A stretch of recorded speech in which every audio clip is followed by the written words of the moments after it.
Get out right out of your bed, that's your quicksand. Getting rid of anxiety and head, you can fix it. Rid of stigmas, all of them you said, we ain't listening. Just remember, try to do your best, you can win this. Maurice Benard, State of Mind. Okay, this is, my name is Maurice Benard, and this is State of Mind. If you like what you see, hit the little button right here, and we'll take you to the promised land.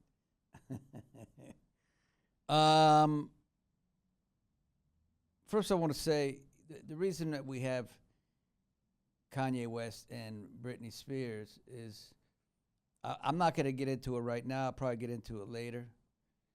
Well, I am going to get into it later. It's just something that came to my mind, and I really wanted to talk about it. And it's mental illness, being bipolar. I'm an open book. I'm very proud of being that, and some people just aren't. So for those of you who don't know what I've been through or who I am, or I'm going to give you a little journey. I was diagnosed with, well, I wasn't diagnosed at 21. I was doing things that were out of the ordinary. And for instance, one night I was with my friend, and I told him that I could read his mind, and he laughed. So I said, think of something. He thought of it. I said it. Freaked out a little bit. I said, say it. Think of something else. I said, is it this? And he goes, dude, you're freaking me out. So he went to bed. That night, I remember, that was that night that was the beginning of what was to happen. I was having nightmares, really bad nightmares, scary nightmares. And I woke up in the morning and I started crying. I went out to the balcony and I was crying and crying and crying. And then my friend Jeff comes out and he says, what's wrong, man? I said, something's wrong with me. He said, what are you talking about? I said, something's wrong with me. He goes, come to the pool. Let's go to the pool. So I went out to the pool. So I'm standing in front of him, and I said to him, I think I'm losing my mind. He said, no, you're not. I said, yes, I am. And then I jumped in the swimming pool with my clothes on. So then he jumped in the swimming pool with his clothes on, like to tell me, see, you're not losing your mind. That's just, it's in your mind. Don't worry about it. Anyway, I go home, and a lot of things happen that night. I remember grabbing my mother. I never did that in my life. I remember late at night getting out of bed, started to yell, and I told my dad I was the devil. And I remember downstairs, my mom's on the phone. I said to my dad, is she calling the cops? And my dad said, no. So we go downstairs, the doorbell rings. I open the door, and it's the cops. So it had happened to be my friend from high school, if you can believe that. So he comes in. There's nothing he can do because I'm not violent. Everybody's just crying, and so he leaves. So the next morning, they take me to the county hospital, which was, I remember I was getting violent in there, and they gave me a shot, knocked me out. And I remember waking up to white light, thinking, I think I'm dead. I'm in heaven. But it wasn't heaven because I heard the nurses talking. So they put me on a bed with tied down to my wrist, my waist, my ankles, with other people in there. The guy next to me looked like he'd been hit by a truck. The guy in front of me was eating his fingernails. So that's where I was for about 3 or 4 days. Now, all I wanted to do was get out of there. So they finally get me out of there, and they take me to a mental institution where I could walk around with other patients. I always felt like I was the Jack Nicholson from One Flew Over the Cuckoo's Nest. I was somewhat the normal one, but still there was something wrong with me. And I had my 22nd birthday in that hospital, and you know, they used to throw you in a seclusion room if you were a bad boy. Bad boy meaning you didn't take your medication, or you jumped on the counter and they throw you, they tie you down to the bed, and you'd be in there for I don't really remember how long, maybe a day or two. And I kept asking, what is wrong with me? What do I have? They could not tell me. They just said, we're trying to figure it out. Well, they never figured it out. So eventually I escaped the hospital. But I remember this one guy in there. He would always come to me, and he'd always hug me, and he'd said, you're going to make it.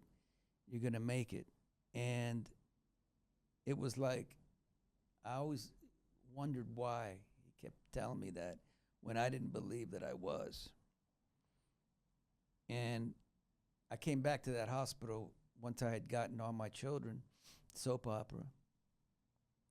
And I saw him, and I said, hey, remember me? He goes, oh, you're a big star now. I said, well, he goes, I told you were going to make it.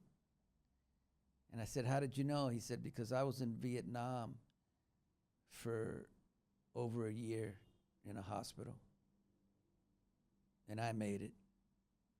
So I figured you would make it.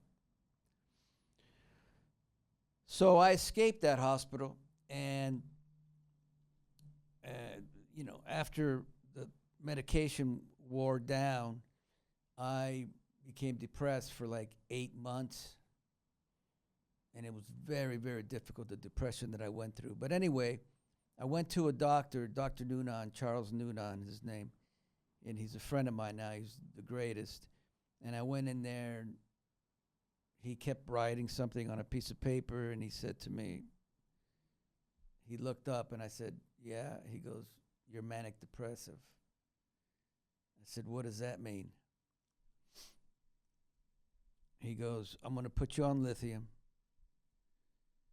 and you're going to be okay. So he put me on lithium, and he was right. After a while, I started getting better. But so that's kind of there's so much more I can. I've had 3 nervous breakdowns, 3 manic episodes. We used to call them nervous breakdowns, and now they're called manic episodes. And that's kind of the major one, and it kind of tells you what I've been through with bipolar. But there are, I've never shied away from talking about being bipolar or saying I'm proud of being bipolar. I don't think it's. I think the more you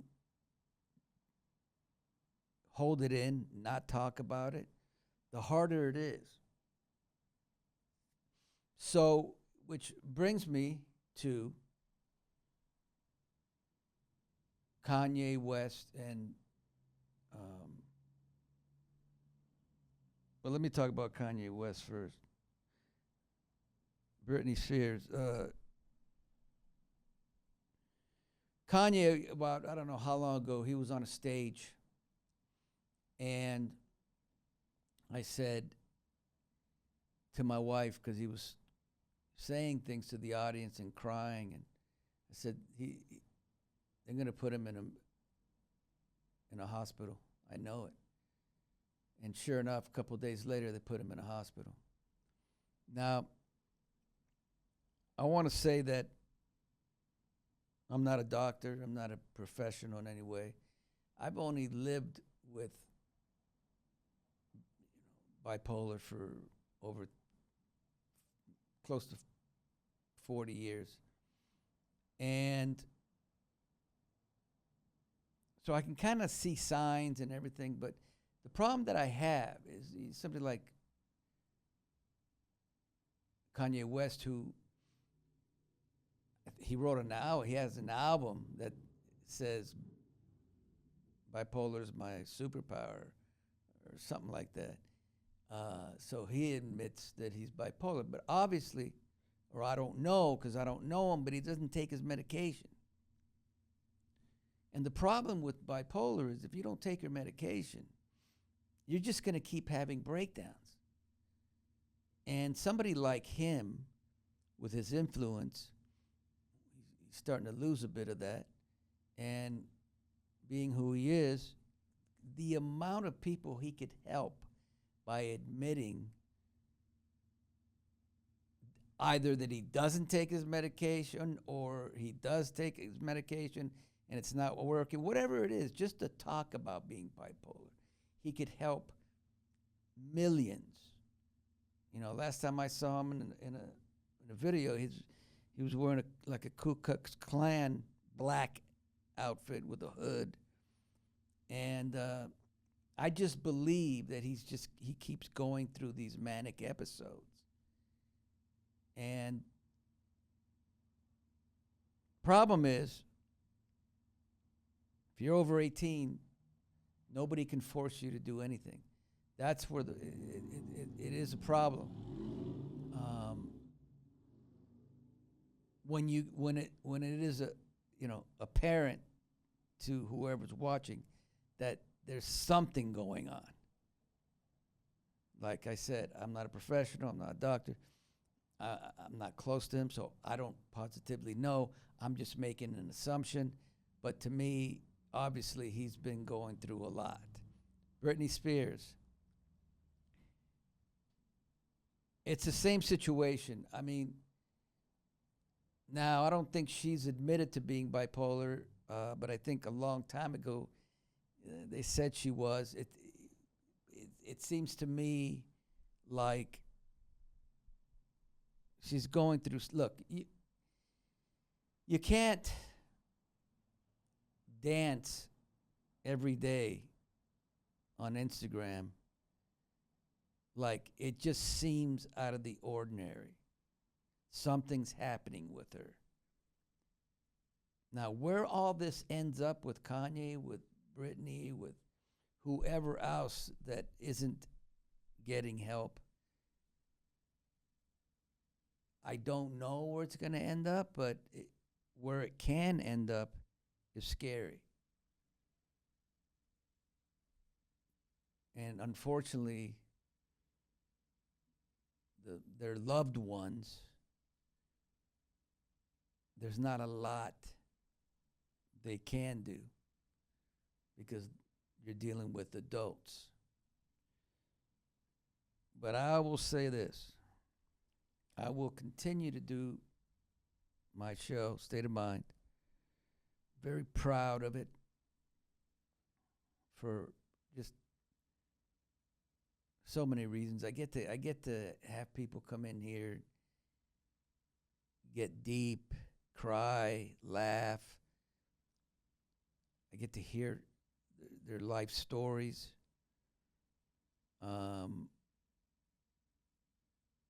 And it's just, it moves me to be able to do that. on a weekly basis to come in and just talk about stuff that can help people, stuff that is entertaining. I never thought it, when I started this in the car, that it would become what it's become. You know, in the car, I just thought, okay, well, I'm going to do this for a little bit, and then I'm going to quit. And then people started watching and following, and I said, okay, this could be something. And here I am 4 years later,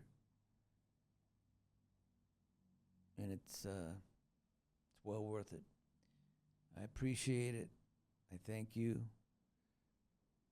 the State of Mind watchers, State of Mind fans, and let's take this to the next level. I don't even know what the next level is. I think the next level is just to keep doing it and see what happens.